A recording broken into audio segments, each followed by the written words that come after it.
you like a curse and loves to tease you all the time. So don't rock the boat and don't make a scene. You get your chance to live the dream. Just work hard, boy, that's the way. But it's all well and good if you fit in the kind of bubble that they put you in. Don't what to think, don't what to say. Come on, come on. Hey. History always seems to reboot at every new generation's speed, but too many of us close our eyes. How do you know what you will become? Indoctrination has you on the run. But can you tell the truth from lies? Can't tell the truth from lies. You put all your faith in unbelief. You won't see the dead before the trees. Why does everyone conform? Are we conforming? I won't let him try and take my soul. I'm gonna get back in control. Oh, you ain't gonna take my soul. Oh, no, you ain't gonna take my soul. No, no. Make a few changes to the status quo. Yes, it's the right time to make a few changes. Make a few changes. It's the right time to show. We gotta let us know.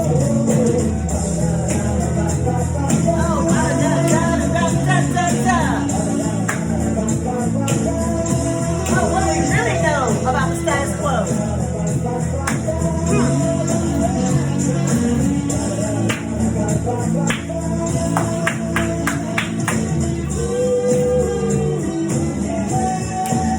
Oh, yeah.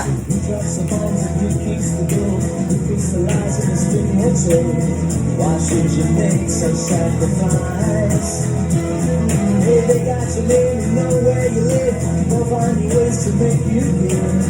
As they take moments of your life. Yes, everybody wants a kind that works. We all want the chance to be heard. Don't be blinded by failing news.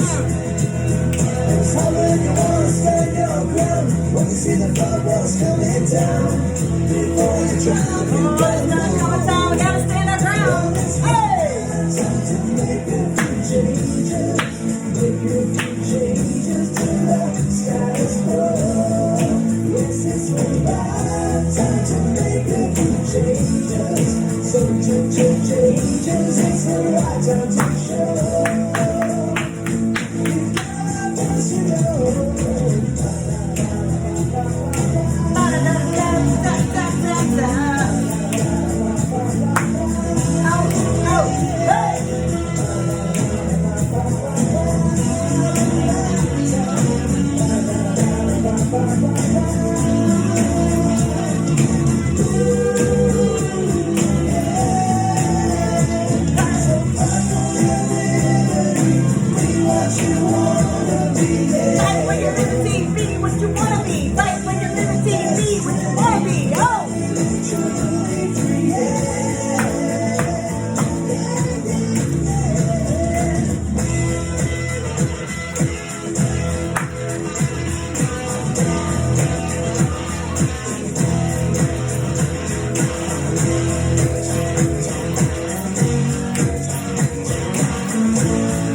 gotta let us know.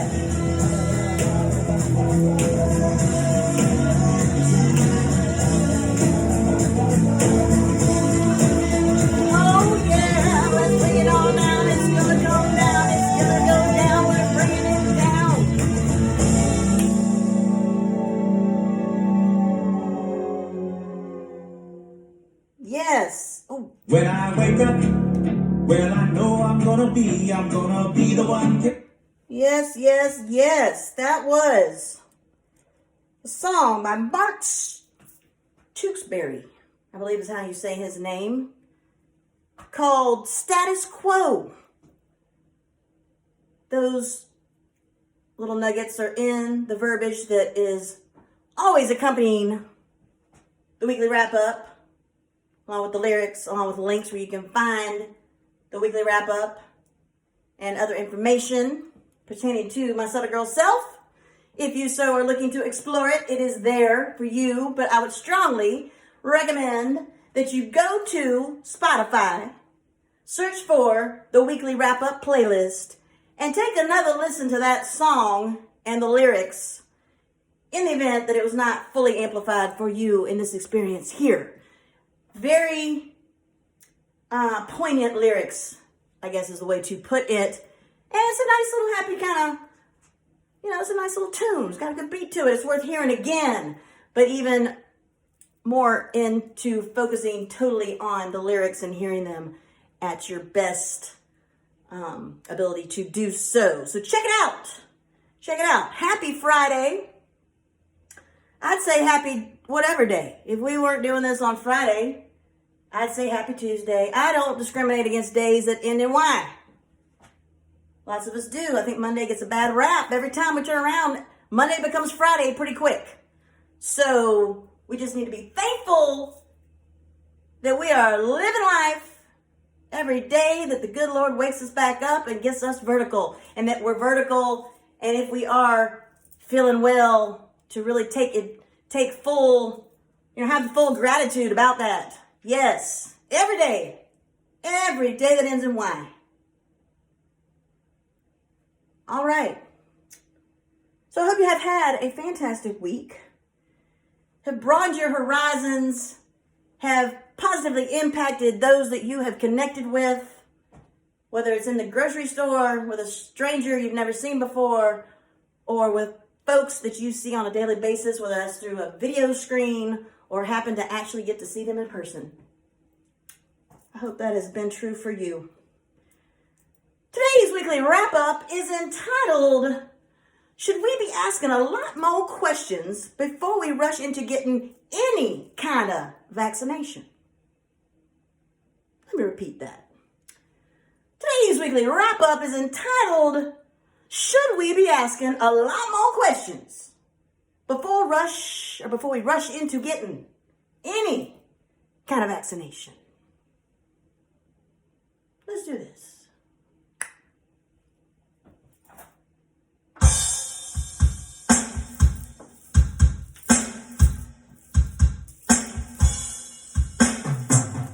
Hey y'all, I got a question. I just posted as revealed the title. It's for me and for you. Use today's weekly wrap-up as a journey together for us to think through. This is a topic that's recently resurfaced. Yeah, it's a byproduct of years 2020 situations, and as a result, it's been swirling around and in between the hemispheres of my mind as it's been trending. Perhaps for you too, this not so fresh, somewhat controversial subject has your mind been consuming, probably confusing, and bending, like me. It involves a shot. And I ain't talking about a slammed recreational beverage, nor a bullet rapidly fired out of a metal barrel. Although this one too could pack a wallop, resulting in a negative alternative state of existence and or death involving a syringe serum attached to a skin-piercing needle. The intended target is ultimately the bloodstream. If the shot is administered using protocol subcutaneous, your fat layer, so that the absorption into the bloodstream is slow. It depends on the type of immunization being given as to who, when, where, and what kind of layer, could also be a muscle, the needle injection will go. But, yep, the injection site could very well be your butt. I digress. But there's so much more info we need to know. Mainly the ingredients. What's in these syringe serums that the pharma folks are strongly encouraging, persistently insisting we be introducing into our personal bodily systems? Way before the events of last year, I read, watched talk shows, and witnessed the varying perspectives and at times heightened emotions surrounding this topic, specifically when it came to parents choosing and or refusing to have their kiddos injected with these supposedly preventative precautionary potions. And the sad stories shared by parents whose children experienced negative adverse reactions. Vaccinate, inoculate, immunize. Whichever term choose to be used, the service of the science, in theory, makes some sense. However, we got to dig deeper into all the details, asking a lot of questions to gain enough truthful information to make a final decision that's really wise. What's the underlying motivation, drive, and the insistence of vaccination? What's the background cause details that created this new need, this new strongly recommended vaccination situation? What's the take or perspective of other long-time practicing doctors throughout the nation, the world, specializing in human immunity that are neutral to the one mainstream streaming on our cell phone, tablet, computer, or TV? What's revealed in the actual clinical trials of each vaccine being developed? Do they prove the two major components of valid vaccines, infection and transmission after getting the shot, are both prevented? What's the potential influence of other new precedents? Does the literal state of emergency governors have us all living somehow sanction the development of these vaccinations? Why are some of these limitations or limited living stipulations being lifted all of a sudden? Who's got the most to gain? We all know greed makes people's perspectives, values, consciences change. Yep. Follow the money trail. It offers a wealth of insights, especially when it comes to pinpointing sincere concern for the welfare of human beings or alternative outcomes on which they've set their sights. Putting this out there as a different channel for food for thought. A longtime practicing medical doctor not directly tied to the monetization aspect of vaccines and big pharma drugs bring is way less likely to have been bought. Which brings up a question posed recently. Is this current circumstance truly about vaccination for a supposed virus or gene therapy that's playing with the public's RNA and DNA? A 1970 baby unfortunately missed out on the routine smallpox vaccination and thus remained unscathed from the typical upper outer arm scar and any other potentially felt sensation. When I went back to school for my master's at age 37, I had to show proof of having received mumps, measles, rubella, meningitis, and tuberculosis vaccinations, which must have been administered before my freshman year at Clemson in order to gain my undergraduate degree and to prevent minus out a major crisis. Yet, my freshman year, right before spring break, I still got mononucleosis. The last shots I got were just after graduating from that master's program prior to visiting India. The shots recommended hepatitis B and C and pills for malaria.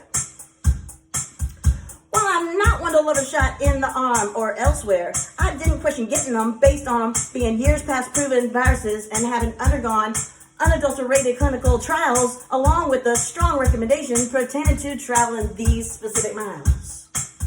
Once again, regardless of taking these measures precautionary, I ended up picking up some unanticipated souvenirs brought back in the lining of my intestines instead of my suitcase. Microscopic parasites that literally wreaked havoc on my body and put my life at stake. That's another story for another time. What I want to share now and here is that experience of suffering, recovery, and rehabilitation placed a significant amount of gratitude in my heart toward my caregivers and an immense level of appreciation to never take for granted, regaining my strength to live out many more healthy years. Our health is more than a current state of being or physical condition. It's complex, can change in an instant, and to protect it at all costs should be for each one of us a daily sought-out mission. Living in the midst of a world gone crazy in recent ways unprecedented, taking more time to seek the truth on and for our family and self individually on all topical fronts ain't just about due diligence. It's proactive, protective, and requires persistent prudence. Daily doses of presentations containing one perspective only messaging designed to convey what the messenger knows viewers desperately, fearfully want to hear and to believe as true have got to be fact checked, or chances are high we're gonna get played, or even worse, totally screwed. Well, I've got a pretty good idea how I most likely probably caught the mononucleosis virus my freshman year in college. And y'all, if familiar with the sickness, probably have the same idea too. Mine is named the kissing disease. Let's just say I had more opportunities to attend more parties, saw more boys, and swap saliva with a few. Counter to that, I cannot pinpoint exactly how I picked up parasites in India. Could have been something I ate or drank. Might have been respectively walking barefoot through multiple temples toured. I'll never know for sure. Which truly sucks, because my time spent there was glorious, and it's definitely a place back to which I'd love to go. Comparing these two scenarios, I got to thinking about what the two had in common. One, these two separate instances are the sickest I've ever been. Wouldn't wish either experience on an enemy nor a family member or friend. Two, though both have theories behind how I became infected, I'll never have the answer specifically exacted. Number three, I could have prevented adding both illnesses to my life experience had I not gone off to pursue furthering my education, nor accepted my classmates' invitation to visit the faraway land she called her home. Four, I never want to go through either of those two sicknesses ever again. But all of what I saw, learned, touched, smelled, heard, tasted, felt emotionally and physically, all the people I befriended, shared a brief encounter, conversation, smile, cry, laugh, handshake, hug, yes, even kissed, were all worth what gain or what going off to college and exploring other wonders of the world in foreign lands, living out life's gifts posed as risks. What we each have to decide individually is the level of risk that's worth taking. As the saying goes, no risk, no reward will we be making. But not all risks being considered carry the same equal factors, especially when the main factor focuses on our health and well-being. Believe me, based on what I've shared above, I'm going to create opportunities to ask more questions and answers to them be gathering. Because had I known the when, where, with what, and how my body was going to be infected, you can be for sure my course of action would have been redirected. We can't afford to put our brains on pilot auto, just going along with the status quo. We've got to fire up the hemispheres between our ears to protect ourselves from potential harm. So when things ain't adding up, they sound the alarm. Or when sense is made, we can make a well thought out decision that we individually, more importantly, freely decided for ourselves, not by any organization or administrative division. Your life, my life, is worth that level of research and exploration. Question the info from more than one source before you route out your final course. You might say yes, you might say no. Before saying either, question the status quo. When the pieces you uncover fall into their proper place, make the decision that's best for you and allows you many more days this earth to grace. Question the info from more than one source before you route out your final course. You might say yes, you might say no. Before saying either, question the status quo. When the pieces you uncovered into their proper place, make the decision that's best for you and allows you many more days to this earth grace. Yes. Hashtag, before you answer yes or no, question the status quo. Hashtag, single source, single angle messaging, the main red flag to start questioning. Hashtag, your life's worth way more than the dollars at your expense they're willing to hoard. Hashtag, before you answer yes or no, question the status quo. Hashtag, single source, single angle messaging is the main red flag to start questioning. Hashtag, your life's worth way more than the dollars at your expense they're looking to hoard. Yes, your life, my life, it ain't got an exact price. It's priceless. We gotta do our part to protect it. Before you answer yes or no, question the status quo.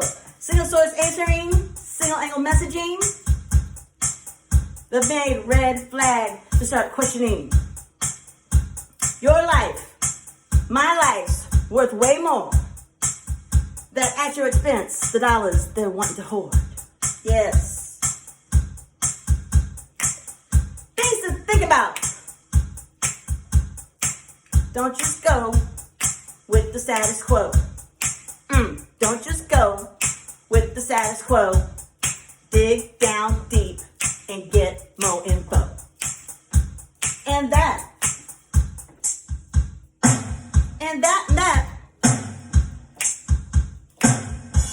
is food for thought.